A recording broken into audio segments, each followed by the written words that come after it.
sa Pilipinas. NBC Manila Broadcasting Company. DZRH, member, kapisanan ng mga broadcaster ng Pilipinas. Oktubre 6, 1953, unang sumahimpapawid dito sa DZRH. Naggamit na ng di mabilang na gawad karangalan at ng Oktubre taong 2002, ipinagkaloob naman ng kapisanan ng mga broadcaster ng Pilipinas ang Lifetime Achievement Award kay Tiadeli, ang kasaysayan sa mga liham kay Tiadeli.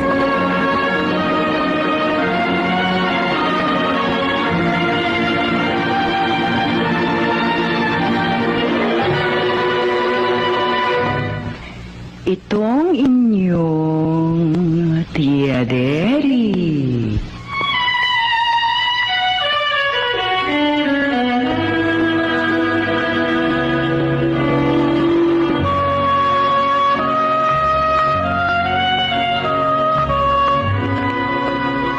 Kumusta, mga ginigiliw kong tagapakinig?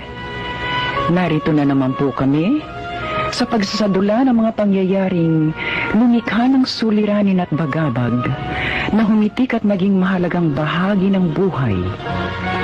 Mataos naming layo ni magdulot na ikagagaan, kundi man tuluyang ikapapawi ng hapdi at kirot ng pagdurusa o agam-agam.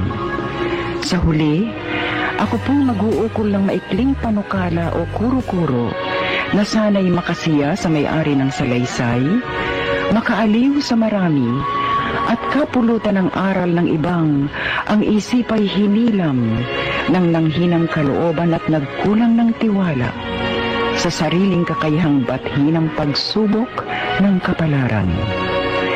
Ito po ang kasaysayan sa mga liham sa inyong Tiadeli.